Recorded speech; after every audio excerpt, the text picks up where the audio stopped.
السلام علیکم دوستو پیغمبر اکرم حضرت محمد مصطفیٰ صلی اللہ علیہ وآلہ وسلم نے اپنی دل نشین آواز، اپنے رفتار، کردار اور بہترین اخلاق کے ذریعے لوگوں کو توحید اور خدا کی عبادت کی طرف بلایا۔ وہ لوگ جن کی فطرت پاک تھی اور خدا حقیقی کی تلاش میں تھے، آپ پر ایمان لے آئے اور خدا پرست بن گئے، لیکن جو دین کے دشمن اور بت پرست تھے انہوں نے آپ کی بات نہ مانی اور ہمیشہ اس کوشش میں رہتے تھے کہ کس طرح آپ کی آواز کو دبا دیا جائے اور توحید کی اس شمع کو بجھا دیا جائے۔ وہ ہمیشہ پیغمبر خدا صلی اللہ علیہ وآلہ وسلم کی بات کو جھٹلاتے، ان کے بارے میں افواہیں پھیلاتے اور مسلمان اور دیندار لوگوں کے حوصلے اور جذبے کو پست کرنے کی فکر میں لگے رہتے تھے۔ ہر جگہ یہی کہتے کہ وہ خدا کا رسول نہیں ہے، وہ غیب کی باتوں کو نہیں جانتا، کیونکہ اگر جانتا تو ضرور بیان کرتا۔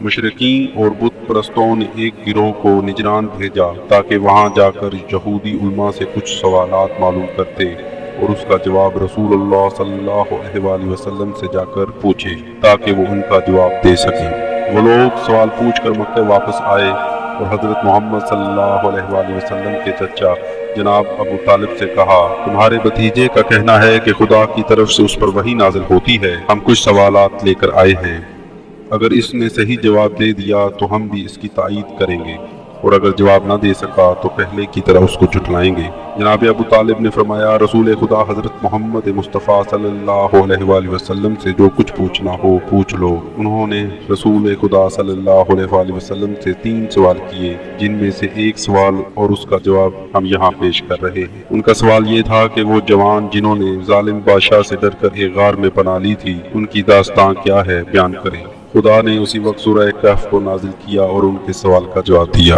دوستو، اصحاب کہف کے بارے میں بتانے سے پہلے اگر آپ نے میرا چینل سبسکرائب نہیں کیا تو پلیز میرے چینل کو سبسکرائب کر لیں۔ تو چلیے دوستو، ویڈیو کو شروع کرتے ہیں۔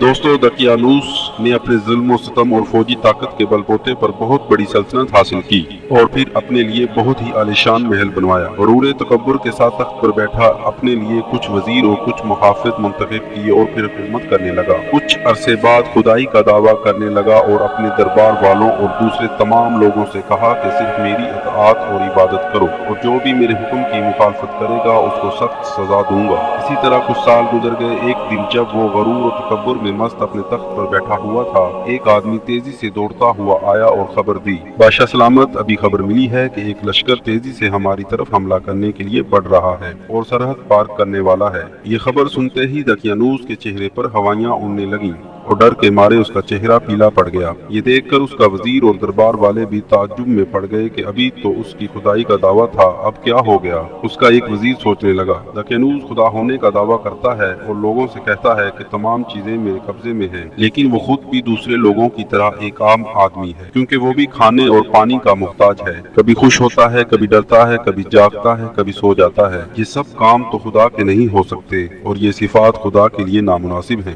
کچھ دن بعد اس کے دوسرے دوست اس سے ملنے اس کے گھر آئے اور دقیانوس کے خدا ہونے کے سلسلے میں باتیں ہونے لگیں۔ اس نے اپنے دوستوں سے کہا، دوستوں، بہت دنوں سے میں اپنے اندر ایک تبدیلی محسوس کر رہا ہوں، گویا میرا بیدار ضمیر مجھ سے باتیں کر رہا ہے یا میری فطرت مجھے نور اور روشنی کی طرف لے جا رہی ہے۔ اس حالت نے میرے اوپر اتنا اثر کیا ہے کہ کچھ کھایا جاتا ہے اور نہ ہی نیند آتی ہے، آخر یہ کیا ہو گیا ہے؟ ہمیں بھی بتاؤ، اس کے دوستوں نے سوال کیا۔ دوستو، جب میں آسمان کی طرف دیکھتا ہوں اور اس کائنات کی وسعت اور عظمت کے بارے میں غور و فکر کرتا ہوں تو سوال پیدا ہوتا ہے کہ ان چاند، سورج اور ستاروں کو کس نے پیدا کیا ہے؟ جب میں زمین اور دوسری مخلوقات کے بارے میں غور و فکر کرتا ہوں تو سوچتا ہوں یہ سب کیسے پیدا ہوئے؟ یہ پہاڑ، صحرا، ہریالی، دریا اور مختلف قسم کے جانور کس نے بنائے؟ خود یہ انسان کیسے پیدا ہوتا ہے اور پھر کیسے بڑا ہوتا ہے؟ خود ہم کو کس نے پیدا کیا ہے؟ پھر تم کس نتیجے پر پہنچے؟ اس نتیجے پر پہنچا ہوں کہ دقیانوس ایک کمزور اور ناتواں مخلوق ہے، وہ صرف خدائی کا دعویٰ کرتا ہے، ورنہ حقیقی خدا وہ ہے جو حکیم عالم اور اس پوری کائنات کو پیدا کرنے والا ہے۔ اس کے دوستوں نے بھی اس کی باتوں پر غور کیا اور پھر اس نے اس کی تائید کی۔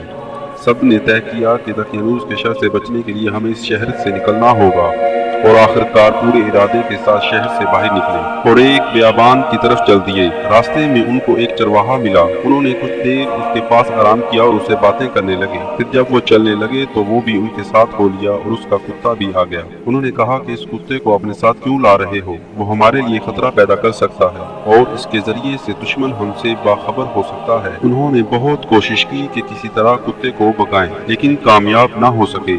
پھر چرواہے نے کہا، اسے آنے دو، ہو سکتا ہے کہ یہ ہماری حفاظت کرے۔ وہ مجھ سے مانوس ہے اور میں اسے خاموش کرا سکتا ہوں۔ صحراؤں اور پہاڑوں سے گزرتے ہوئے وہ ایک غار کے پاس پہنچے اور سوچا اس میں ذرا آرام کر لیا جائے۔ یہ سب لوگ آرام کرنے کے لیے لیٹ گئے۔ تھکاوٹ کی وجہ سے انہیں فوراً نیند آ گئی اور کتا بھی غار کے کنارے سو گیا۔ یہ غار اتنا بڑا تھا کہ اس کا دروازہ اس طرح کا تھا کہ جب سورج طلوع ہوتا تھا تو اس کی کرنیں سیدھی اس غار میں پڑتی تھیں، اور جب غروب ہوتا تھا تب بھی ایک بار اس میں چمکتا تھا۔ یہ با ایمان اور صالح جوان سالوں تک اسی طرح سوتے رہے۔ جب بیدار ہوئے، دوبارہ زندہ ہوئے تو سورج ڈوب رہا تھا، لہٰذا وہ سوچ رہے تھے کہ ہم فقط ایک دن سوئے ہیں۔ پھر ایک دوسرے سے پوچھنے لگے، ہم کتنا سوئے ہیں؟ صرف ایک دن، بلکہ اس سے بھی کم۔ وہ بھوکے تھے اور انہیں کھانے کی ضرورت تھی، لہٰذا طے یہ پایا کہ ان میں سے ایک شخص بہت ہی احتیاط سے شہر جائے اور کھانے کے لیے کچھ لے آئے۔ ان میں سے ایک تیار ہوا اور باہر آیا۔ جب وہ باہر آیا تو کیا دیکھا کہ باہر کا پورا منظر بدل چکا تھا۔ پہاڑوں پر صرف چند سوکھے پیڑ دکھائی دے رہے تھے اور کچھ نہیں۔ جس رستے سے وہ آئے تھے وہ بھی ایک عجیب سا لگا اور شہر تو بالکل بدل چکا تھا۔ اسے بہت تعجب ہو رہا تھا کہ کچھ سمجھ میں نہیں آ رہا تھا کہ آخر کیا ہو گیا۔ روٹی کی دکان پر گیا، چند روٹیاں اٹھائیں اور دکاندار کو وہ پیسے دیے جو ساتھ لایا تھا۔ ارے یہ پیسے تو بہت پرانے ہیں، ان کے زمانے کے نہیں ہیں، تمہیں ضرور کوئی خزانہ ملا ہے۔ کیا کہہ رہے ہو؟ یہ پیسے میں چند دن پہلے اس شہر سے لے گیا ہوں۔ تم جھوٹ بول رہے ہو، تمہیں ضرور کوئی خزانہ ملا ہے اور تم اسے چھپانا چاہتے ہو۔ ایک بھیڑ اکٹھی ہو گئی اور خبر جنگل کی آگ کی طرح پھیلتی گئی، یہاں تک کہ بادشاہ کے کانوں تک پہنچی۔ اسے بادشاہ کے دربار میں حاضر کیا گیا تاکہ اس سے کچھ پوچھ گچھ کی جائے۔ کیا تم کو کوئی خزانہ ملا ہے؟ بادشاہ نے سوال کیا۔ نہیں، مجھے کوئی خزانہ نہیں ملا ہے۔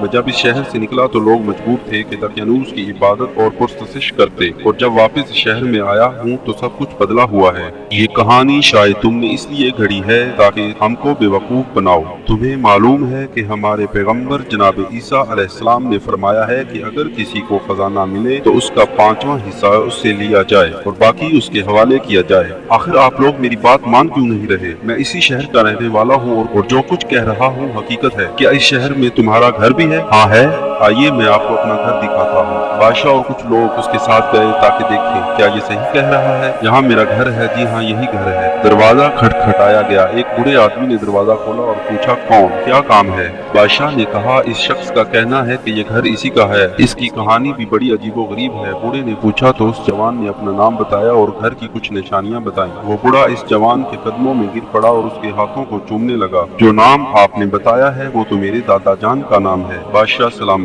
یہ سب وہ با ایمان جوان تھے جو ظالم بادشاہ دقیانوس کی حکومت سے بھاگ کر شہر چلے گئے تھے۔ یہ سچ کہہ رہا ہے۔ بادشاہ اور دوسرے لوگ بھی اس جوان کا احترام کرنے لگے اور پھر یہ طے پایا کہ غار میں چلا جائے تاکہ دوسرے جوانوں کو بھی دیدار کیا جائے۔ سب لوگ غار کی طرف چل پڑے۔ جب غار کے قریب پہنچے تو اس نوجوان نے کہا، ابھی آپ لوگ یہیں ٹھہر جائیں تاکہ میں اپنے دوستوں کو ساری بات بتا دوں، کیونکہ ان کو نہیں معلوم کہ وہ کتنا سوئے ہیں۔ اگر وہ آپ لوگوں کو دیکھیں گے تو یہی سمجھیں گے کہ دقیانوس کی فوج ہمیں گرفتار کرنے آئی ہے۔ وہ دوستوں کے پاس آیا اور کہا، دوستوں کیا آپ جانتے ہیں کہ ہم کتنا سوئے ہیں؟ بتا تو دیا کہ ایک دن، بلکہ اس سے بھی کم۔ نہیں دوستوں، بلکہ ہم 309 سال تک سوئے ہیں۔ دقیانوس بہت سالوں پہلے مر چکا ہے اور اس کے بعد خدا نے ایک پیغمبر بھیجا ہے جس کا نام عیسیٰ ابن مریم ہے۔ خدا کے حکم سے وہ بھی اب آسمان پر چلے گئے ہیں اور اس وقت کا بادشاہ اور لوگ سب اسی پیغمبر کے ماننے والے ہیں اور سب لوگ آپ کے دیدار کے منتظر ہیں۔ اس کے دوست تعجب سے اس کی باتیں سن رہے تھے۔